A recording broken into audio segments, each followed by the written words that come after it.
प्रख्यात स्वतंत्रता संग्राम सेनानी, उत्तर प्रदेश के प्रथम मुख्यमंत्री, भारत रत्न पंडित गोविंद बल्लभ पंत जी की पावन जयंती कार्यक्रम में आज इस मंच पर उपस्थित पूर्व सांसद एवं पंडित गोविंद बल्लभ पंत जी की पुत्रवधू श्रीमती इला पंत जी, मंच पर उपस्थित मेरे मंत्रिमंडल के सहयोगीगण, विधि एवं न्याय मंत्री श्री ब्रजेश पाठक जी, नगर विकास के मंत्री श्री आशुतोष टंडन जी, श्रम एवं सेवायोजन के मंत्री श्री स्वामी प्रसाद मौर्य जी, पर्यटन एवं संस्कृति मंत्री डॉक्टर नीलकंठ तिवारी जी, प्रदेश के मुख्य सचिव श्री आर के तिवारी जी, आज के इस समारोह में उपस्थित पंडित गोविंद बल्लभ पंत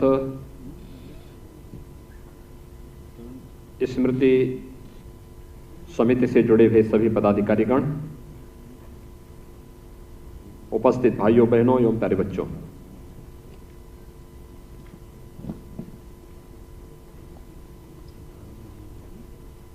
प्रख्यात स्वतंत्रता संग्राम सेनानी और प्रदेश के प्रथम मुख्यमंत्री पंडित गोविंद बल्लभ पंत जी की पावन जयंती के कार्यक्रम को आज पूरा प्रदेश और पूरा देश उत्साह और उमंग के साथ आयोजित करने के साथ ही इस महान स्वतंत्रता संग्राम सेनानी के प्रति उनकी स्मृतियों को कोटि कोटि नमन करते हुए अपनी विनम्र श्रद्धांजलि अर्पित कर रहा है। मैं इस अवसर पर प्रदेशवासियों की ओर से इस महान स्वतंत्रता संग्राम सेनानी और प्रदेश के प्रथम मुख्यमंत्री, जिन्होंने प्रदेश के विकास को भारत की भावनाओं के अनुरूप एक नई दिशा देने का कार्य किया था, ऐसे भारत माता के महान सपूत पंडित गोविंद बल्लभ पंत जी को प्रदेशवासियों की ओर से कोटि कोटि नमन करते हुए विनम्र श्रद्धांजलि अर्पित करता हूं। भाइयों बहनों, हम सब इस बात को जानते हैं कि उत्तर प्रदेश में 1937 से 1939 तक और उसके उपरांत 1947 से लेकर के 1954 तक प्रदेश के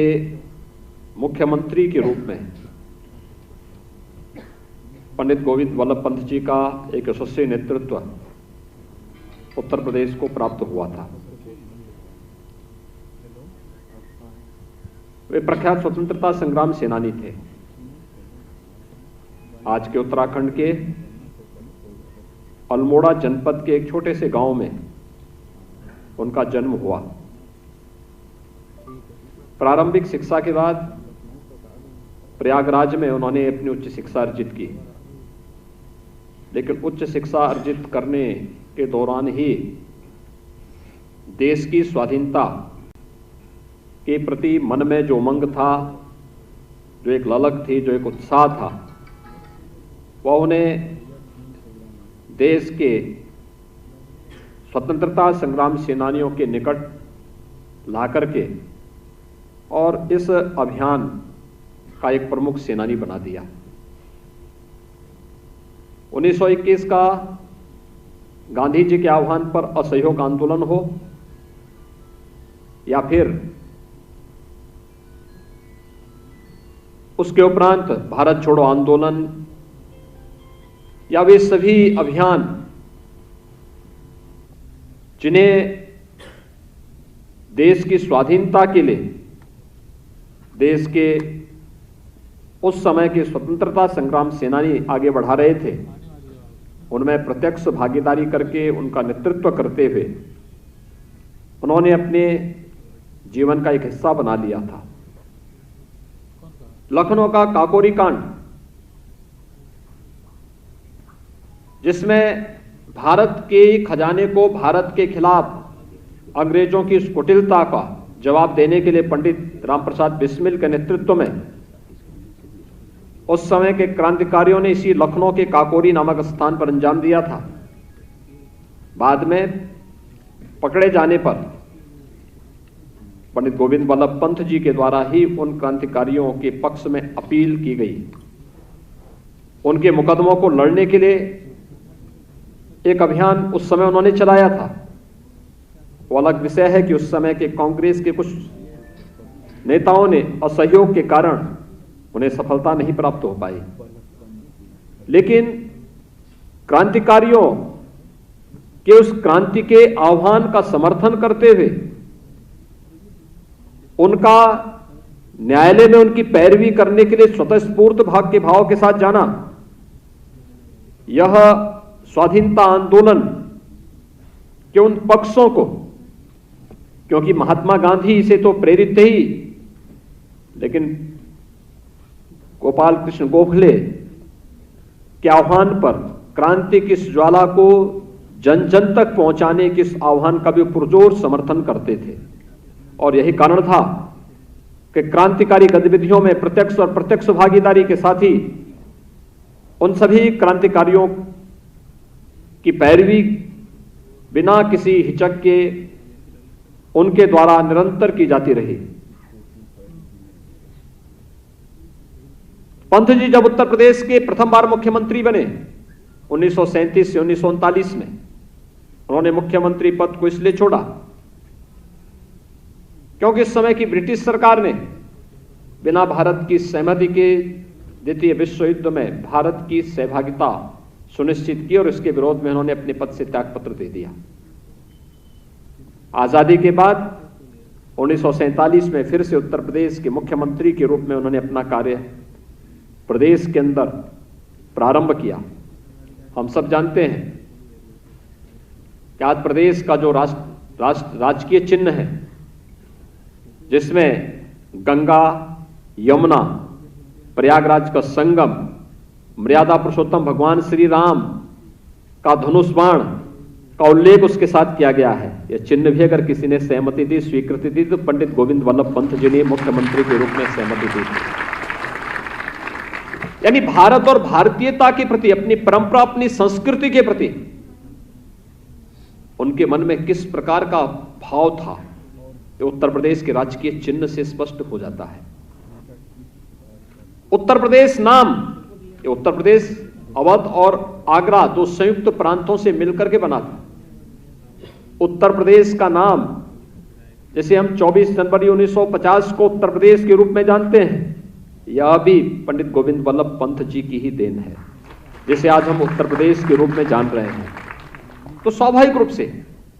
उस समय उत्तर प्रदेश के विकास के लिए किस प्रकार की कार्य योजना बननी है, उत्तर प्रदेश को किस पथ पर आगे बढ़ना है। पंडित गोविंद वल्लभ पंत जी जिस समय उत्तर प्रदेश का नेतृत्व कर रहे थे, उत्तर प्रदेश की प्रति व्यक्ति आय उस समय देश की प्रति व्यक्ति आय के समान थी, उससे अच्छी थी। लेकिन धीरे धीरे करके पंत जी जब 1954 में केंद्रीय गृह मंत्री बने और उसके बाद फिर देश का नेतृत्व 1961 तक गृह मंत्री के रूप में उनका यशस्वी नेतृत्व पूरे देश को मिला। देश की आंतरिक सुरक्षा की व्यवस्था कैसे पुख्ता की जानी चाहिए, इसके लिए हमारी क्या रणनीति होनी चाहिए, देश के अंदर पैरामिलिट्री के रूप में हमारी अर्धसैनिक बलों की भूमिका किस रूप में आगे बढ़नी चाहिए, राजभाषा के रूप में हिंदी को कैसे सम्मान मिलना चाहिए, ये तमाम ऐसे मुद्दे थे जिनको लेकर के उन्होंने बड़ी बेबाकी से के साथ उस समय कार्य करते हुए इस देश को अपना यशस्वी नेतृत्व प्रदान किया। लेकिन आपने देखा होगा यही उत्तर प्रदेश बाद में 80 और 90 के दशक में आते आते पिछली सदी के अंतिम चरणों में आते आते कहां पहुंच गया। 2015-16 में जब हम उत्तर प्रदेश की प्रति व्यक्ति आय देख रहे थे, देश की जो प्रति व्यक्ति आय है नेशनल एवरेज से 1/3 पे रह गया। उत्तर प्रदेश जिसकी अर्थव्यवस्था देश के अंदर सबसे अच्छी अर्थव्यवस्था मानी जाती थी पंत जी के समय में, बाद के कालखंड में किस दुर्गति का शिकार हुआ। हम एक समय में उत्तर प्रदेश के अंदर देश की छठी अर्थव्यवस्था तक सीमित रह गए थे। पंत जी के उस बहुआयामी व्यक्तित्व, देश और समाज के प्रति उनके योगदान को ध्यान में रखकर प्रदेश सरकार निरंतर उनसे प्रेरणा और प्रकाश प्राप्त करता रहा है। और आज इसी का परिणाम है कि प्रधानमंत्री जी ने जब देश के स्वाधीनता दिवस के अमृत महोत्सव कार्यक्रम का शुभारंभ किया, यह वर्ष चोरी चोरा के ऐतिहासिक कांड का भी शताब्दी वर्ष भी है। 4 फरवरी 1922 को गोरखपुर के चोरी चोरा में उस समय के क्रांतिकारियों ने, किसानों ने, मजदूरों ने अंग्रेज हुकूमत के खिलाफ एक क्रांति का बिगुल फूंका था। उत्तर प्रदेश इस शताब्दी वर्ष की स्मृतियों को बड़ी ओजस्विता के साथ पूरे प्रदेश के अंदर और आजादी के अमृत महोत्सव कार्यक्रम को भी बड़े हर्षोल्लास के साथ मना रहा है। स्वाभाविक रूप से हमारे लिए अपने स्वतंत्रता संग्राम सेनानियों के प्रति नमन करने, उनके प्रति श्रद्धांजलि अर्पित करने का एक अवसर हम सबके सामने आया है। और यह अवसर हमारे लिए अद्भुत है कि प्रख्यात स्वतंत्रता संग्राम सेनानी और प्रदेश के मुख्यमंत्री के रूप में जिन्होंने अपना यशस्वी मार्गदर्शन, नेतृत्व प्रदेशवासियों को दिया, पंडित गोविंद बल्लभ पंत जी को हम स्मरण कर सकें। और आज जब उत्तर प्रदेश इस दिशा में आगे बढ़ रहा है तो मुझे बताते हुए प्रसन्नता है कि गोविंद बल्लभ पंत जी ने उत्तर प्रदेश को देश के नंबर 1 की इकोनॉमी में पहुंचाने के जो बेड़ा उठाया था, उस समय लेकर के गए थे। उत्तर प्रदेश आज तेजी के साथ उस दिशा में अग्रसर है। विगत 4 वर्ष के दौरान उत्तर प्रदेश देश की दूसरे नंबर की अर्थव्यवस्था बनी है। उत्तर प्रदेश की कानून व्यवस्था देश के अंदर आज एक नजीर के रूप में प्रस्तुत की जा रही है। उत्तर प्रदेश विकास के कुछ नए प्रतिमान स्थापित करते हुए इंफ्रास्ट्रक्चर डेवलपमेंट के जिस एक नए फील्ड में प्रवेश किया है, वह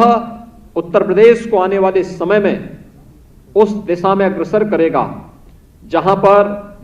इन महान स्वतंत्रता संग्राम सेनानियों ने उत्तर प्रदेश को और देश को देखने का सपना साकार किया था। हम सब आभारी हैं प्रधानमंत्री मोदी जी के, जिन्होंने अमृत महोत्सव वर्ष में देश के इन सभी महान स्वतंत्रता संग्राम सेनानियों की स्मृतियों को जीवंत बनाने के लिए एक नई पहल प्रारंभ की है। और मैं धन्यवाद दूंगा श्रीमती इला पंत जी को, जो आज यहां पर स्वयं इस समारोह में उपस्थित हुई हैं। यहां पर पंडित गोविंद बल्लभ पंत एक स्मृति समिति है, स्मारक समिति है। वह समिति हर वर्ष इस कार्यक्रम को आयोजित करती थी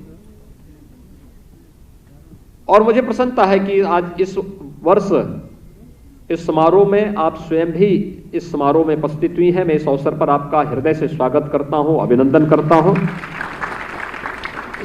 मुझे प्रसन्नता है कि इस अवसर पर